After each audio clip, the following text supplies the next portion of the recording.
right now on 5 on your side at 10. Tonight, car insurance on the rise. Tips to save on your monthly bill. Our dry days continue, and I'm tracking our next but limited rain chances. But first tonight, a weekend of shootings. We have to do something because it's going to continue. It's going to get worse. Another weekend and another round of gun violence in North St. Louis County. Good evening. I'm Ann Albrecht. And I'm Mike Bush. In the past month, there have been a number of shootings, some even deadly, and new tonight. A longtime community advocate is sharing her concerns with our Robert Townsend. Robert? Mike and Ann, the gun violence in those North St. Louis County communities is startling, to say the least. Now, it's happening at all hours, and people are definitely sick of it. Relatives say Saturday afternoon, a 9-year-old boy was playing outside his home in Spanish Lake in North St. Louis County. Gunfire suddenly rang out. You kind of hear the child. Yeah. Hitting the innocent child and neighbor Daryl Marsall's car. I mean, when you hear gunshots, you know, you have to run for cover because you don't know if the gunshots are coming to you, where the gunshots are going. That shooting is just one example of the recent rash of gun violence that's now come to light. Records show since May 1st, there have been at least 20 shootings in North St. Louis County alone. 8 of those were homicides. It feels like a losing battle because now you have people walking down the street with AK-47s. For years, Sharon Webb and her team, with Mothers Advocating Safe Streets, have taken a stand against violence in the St. Louis area. How can we stop it? Webb says the rampant violence has left her asking that million-dollar question. We try to do walks, we might get shot, you know? We really try and fight against it. On March 26, 2000, her 18-year-old daughter, Kara Davenport, was shot and killed in Hillsdale, also in North County. 23 years later, Kara's killer is still not caught. The crime remains unsolved. We are beginning now to see a little more of police presence, but it's still not enough. Summer is officially less than 2 weeks away, and the community advocate has a passionate plea.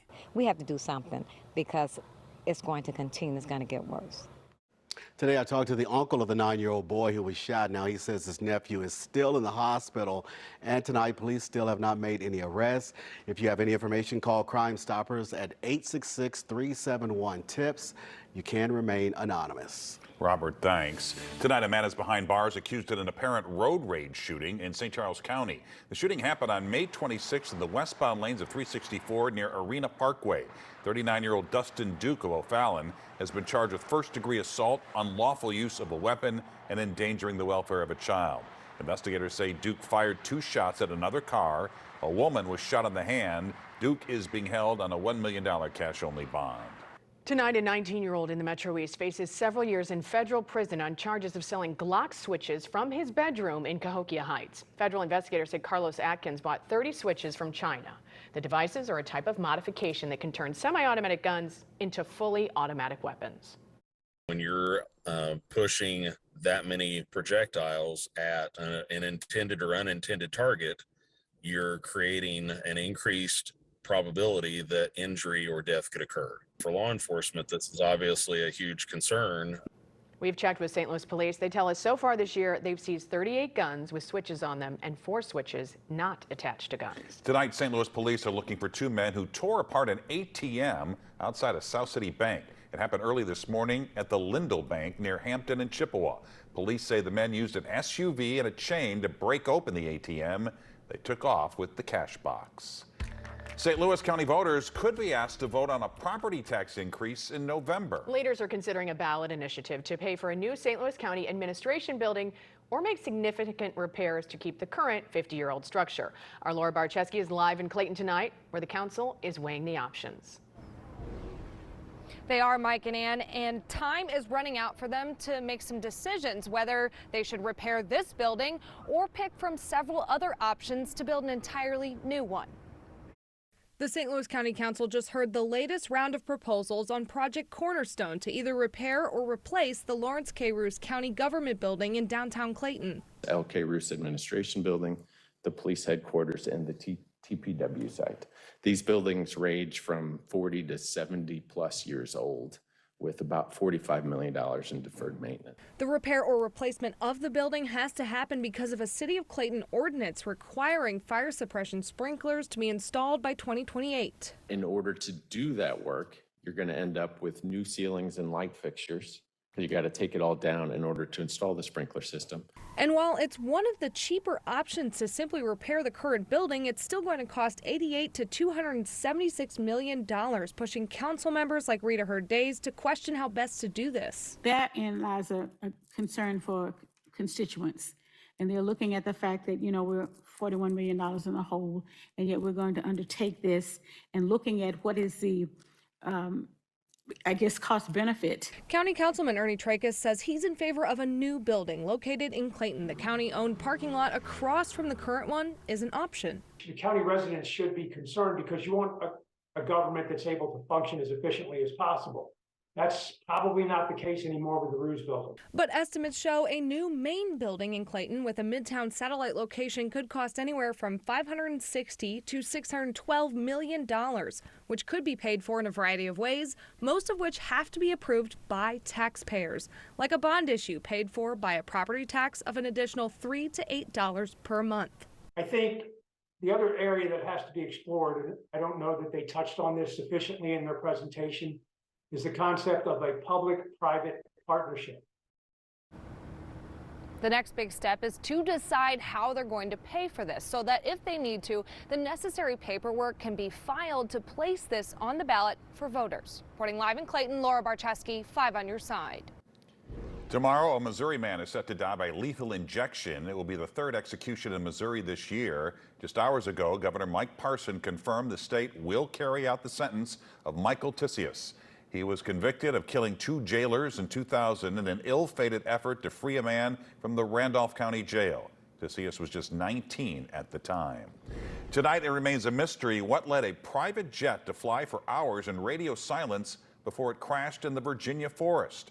The incident led to a supersonic pursuit by F-16 fighter jets as the plane flew near sensitive airspace over Washington, D.C. Air Force crews report the pilot appeared to be slumped over. The NTSB is considering whether a sudden loss of cabin air pressure incapacitated everyone on board. A similar incident killed golf legend Payne Stewart and 5 others back in 1999. You have a matter of seconds to get your oxygen mask on, or you will not be able to breathe. It could be anywhere from a matter of 15 seconds up to a minute to get that mask on. And if you don't, you will indeed pass out. The pilot and all 3 passengers were killed. Family members say Adina Azarian, a prominent real estate broker, was headed to the Hamptons with her 2-year-old daughter, Aria, and her nanny. Just hours ago, a second plane of immigrants landed in Sacramento, California. About 20 migrants were on board the flight that originated from El Paso, Texas. This comes just 3 days after 16 migrants from Texas were left at a Sacramento church without warning. No comment tonight from Texas officials. The U.S. is continuing to screen asylum seekers at the southern border after Title 42 ended last month. Our Verify team has been asked if migrants need to have certain routine vaccines before arriving. Here's what Brandon Lewis found out. Most children in the U.S. are required to get nearly a dozen vaccinations before attending public schools, including measles, chickenpox, and polio. But those routine vaccines aren't always as accessible in developing countries, the home of some migrants who are seeking asylum in the U.S. now that Title 42 has ended. Verify viewer Cheryl emailed us to ask if people seeking asylum in the U.S. are required to be vaccinated at the border. So Cheryl, let's verify. Our sources are the Centers for Disease Control and Prevention, U.S. Citizenship and Immigration Services, and the Department of State. The CDC says that those who arrive at the border are not required to show proof of vaccination for any disease, and the federal government doesn't offer vaccines at the border. There are some exceptions. For example, a measles vaccine might be required if a person comes from a refugee camp where there's a recent outbreak of measles. So, no, people seeking asylum in the U.S. are not required to be vaccinated at the border. Children may be required to get vaccinated soon after arriving to attend school. Still, vaccines are not required unless asylum seekers want to become permanent residents, which is a status that someone can seek well into the immigration process. With your Verify, I'm Brandon Lewis. What can we verify for you? Send an email. The email address is verify@ksdk.com. The Show Me State showed up at the White House today. President Joe Biden welcomed the Super Bowl champion Kansas City Chiefs. The president not only praised the team on its victory, but for being champions on issues like racial injustice and housing for veterans. He also paid tribute to the late Norma Hunt. The wife of the Chiefs founder Lamar Hunt died yesterday at the age of 85 and is the only woman to attend every Super Bowl in history. Quarterback Pat Mahomes and tight end Travis Kelce presented the 46th president with a number 46 Chiefs jersey. A young Missouri girl's sore throat turns into a to look out for. Inflation is driving up the cost of your car insurance. Tonight, we're helping you put the brakes on your rising bill. Another air quality alert has been issued for tomorrow, plus the days the rain is possible in the 10-day forecast. But will it be enough to end our dry pattern? A true miracle. Tonight, that's how a Jefferson County mom is describing her young daughter's recovery from a severe illness. Now she's warning other parents. They told us they were going to need an intubator and put her on a ventilator. And at that point, at that night, I was like, this is what we have to do, because I thought my daughter was going to die. Emma Espy of Imperial says her 8-year-old daughter Celeste came down with a sore throat during a Children's Hospital in St. Louis. Doctors learned she had strep A, which also led to pneumonia. Watch for sore throat. That was her first sign. Advocate for them. Make sure that they're heard and don't wait. Celeste's chest tube is being removed, and they hope she can be discharged tomorrow just in time for her sister's birthday. There is a GoFundMe set up to help with the expenses for her family and her recovery. We have a link in the As Seen on TV section at ksdk.com. Tragedy tonight was arrested on suspicion of impairment, and police confirm the driver and the child share the same last name. Kids in Car Safety says every year thousands of children are killed in front over and back over incidents. The group is urging parents to remember these safety tips. Supervise kids anytime a car is being moved at home. Always carry toddlers or use strollers in parking lots. And install child-proof doorknob covers or doorknob alarms to prevent them from sneaking out of the home. A Southwest Missouri woman now faces DWI charges in a crash that killed 4 motorcycle riders. According to the Missouri State Highway Patrol, Teresa Metzke admitted she took several antipsychotic medications 2 hours before crashing her car into 5 motorcycles. 6 other people were hurt in Saturday's crash in Aurora, Missouri, which is southwest of Springfield. The victims range in age from 17 to 61. With auto insurance premiums rising higher than inflation, it's now more important than ever to find ways to lower your bill. Tonight, Consumer Reports has cost-saving tips that actually work. Dennis Osorio likes his cars. So I got 4 vehicles right now. But all that horsepower means more money to keep them insured. Dennis's insurer of choice, Progressive. The service is great. If you get homeowners insurance with the same company, you get a discount. Consumer Reports says there are ways to help lower your bill even more. First, raise your deductible and cancel coverage you don't need. A $1,000 deductible compared to $500 might sound like a lot, but it could reduce your premium by more than 10%. And if your car is older, consider canceling collision and comprehensive altogether, because you could end up paying more than you would get back in repair and replacement costs. If your car's current value is low, you probably don't need to be paying for these extra coverages. Consider tracking. Programs like State Farm's Drive Safe and Safe Connected Car and Progressive Snapshot use technology to track your driving habits. Many drivers will get a discount right out of the gate, but Consumer Reports says there's something to keep in mind. You're looking at a privacy trade-off. So if you're willing to give up some of these details about where you're going and how you're driving, how often you're driving, then you might see some benefit. But if you don't want the insurer riding shotgun with you, then you might say no to some of these programs. Dennis Osorio, for one, says he'd be open to that trade-off. We're pretty safe drivers, so anything that saves money is always a plus. Even if you don't want to get tracked, being a safe driver will still reap rewards. Even one driving violation or insurance claim can quickly raise your rates. And if you don't think you're getting a good deal with your current auto insurer, shop around. 2 auto insurers have consistently landed in the top tier of Consumer Reports ratings: Amica Mutual Group and USAA Group. And Consumer Reports reminds car owners, in general, the more expensive the car, the higher the premium, because expensive cars cost more to repair and replace. So be sure to keep that in mind when you're buying your next car.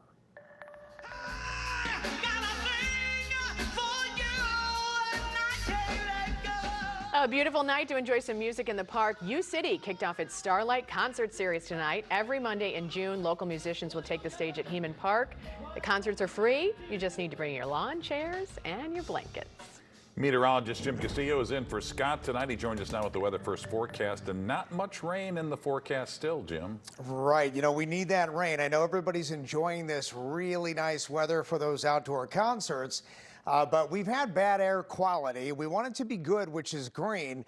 And the issue has, you know, we've been in yellow the past couple of days, but we're going back into orange tomorrow around the metro, and that does include Franklin County. So the air quality is going down again as we get into tomorrow, 10 a.m. to about 8 p.m. So the air quality is unhealthy for sensitive groups.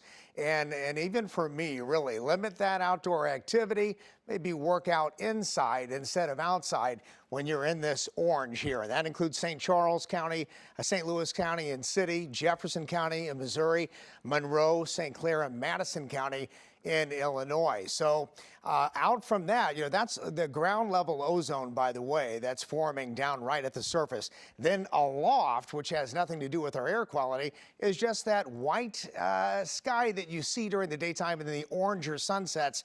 It's that wildfire smoke coming from southeast Canada. That's in our air also. And so far, that smoke is staying aloft.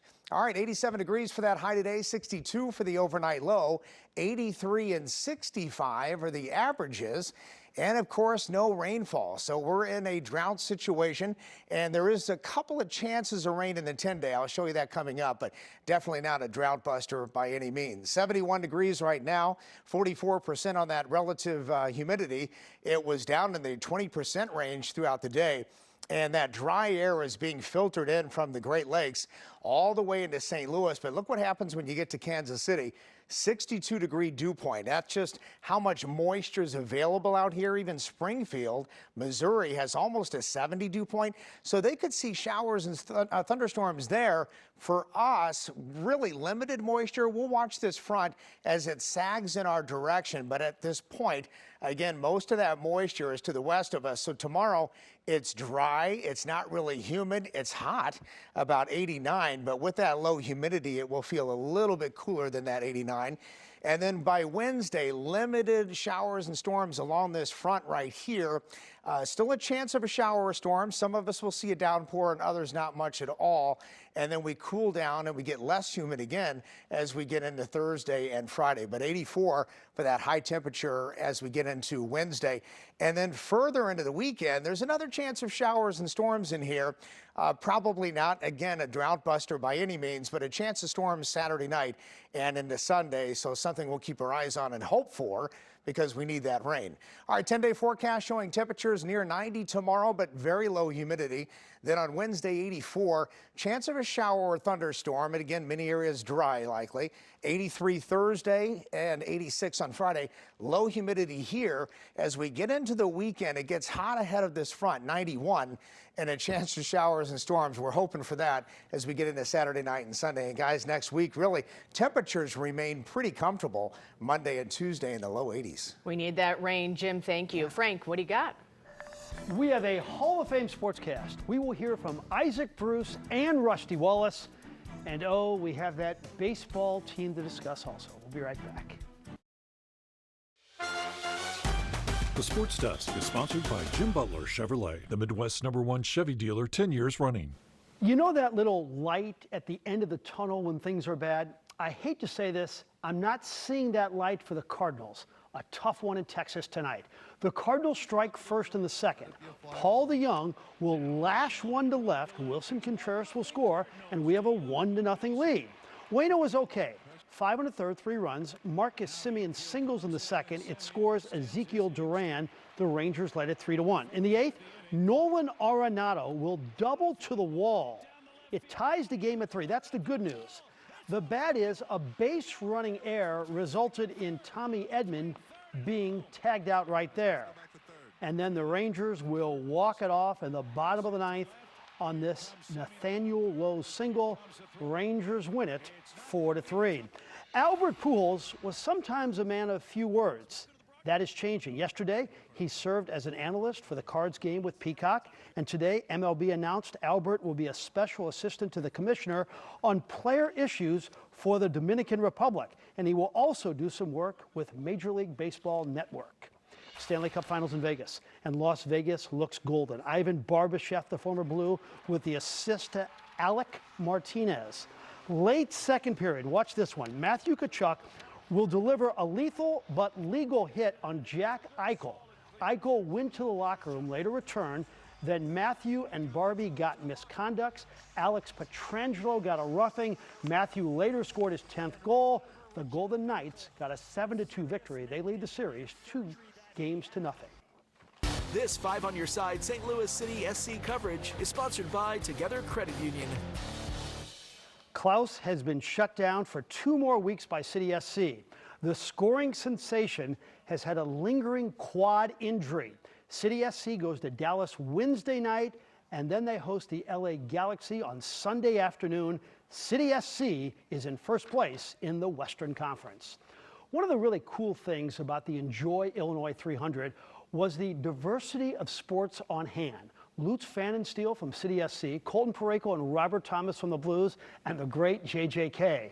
And so too was the Hall of Famer Rusty Wallace, the author of 55 Cup victories and a Cup championship. The Arnold native got on the stage with his brother Kenny, and then he paced the field in his famous car Midnight. He hasn't taken many bows here because we didn't have a Cup race during his career. St. Louis is always my home, and there's no doubt about that. But in order to be successful in NASCAR, I had to move. And I had to go to Carolina. And I moved to Carolina back in 1983 from St. Louis, and my career started taking off. And you had to be immersed with the race teams down there. You really had to understand everything if you're going to be competitive and win on a regular basis. So that's the reason I had to leave St. Louis to go to North Carolina. He is one of the few who was as good on the field as he was off the field. The Hall of Famer Isaac Bruce came to town this weekend, and he did his thing. There he was, back in the building where he became a Hall of Famer. Isaac Bruce was fist-bumping everybody. His camp worked with about 500 kids on Saturday morning and afternoon, and his foundation provides quite a unique gift. We provide airline tickets to students who are not studying in their home state or home city. We get them an airline ticket, we get them some form of transportation to go and study. We relieve the pressure of finding your own funds to travel. Isaac would like to see his friend and teammate Torrey Holt travel with him one day soon to Canton, Ohio, to the Pro Football Hall of Fame. Torrey has been a finalist for 4 years now. My biggest advice to him would be just be patient, but at the same time, practice your speeches in your mind, use your imagination being where you want to be. I mean, I think it's really important. I think his body of work speaks for himself, and I believe he'll get it this year. Isaac these days is keeping busy with his camps, his wife and 3 kids at home, and some business ventures. And as you can see, he appears to be in great shape. He's actually under his playing weight. What was your 40 speed then? What do you think it is now? 40 speed, I was probably a 4.58. That's just regular 40 time. But when I got in the game, I always felt faster and looked faster. So I was probably 4.41 game time. If I had to run one right now, I probably could finish it. I still wouldn't race. I don't know. He looks like he could do it right now. He is something else. Frank, thanks. Barbie lives in a world of pink, right? Why America's favorite doll is being blamed for a color shortage in the real world.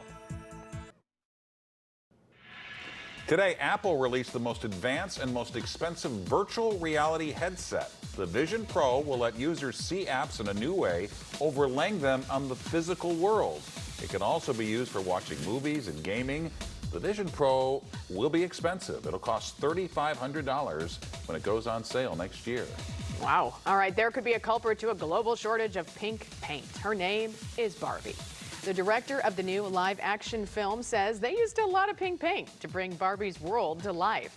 The The movie was filmed during the height of global supply chain issues. Right now, a local feline is in the running for an unusual title. The Nationwide Pet Insurance is looking for the wackiest cat name, and Sir Catrick Stewart lives in O'Fallon, Missouri with his cat dad, Kevin, and feline sister, Cat Benatar.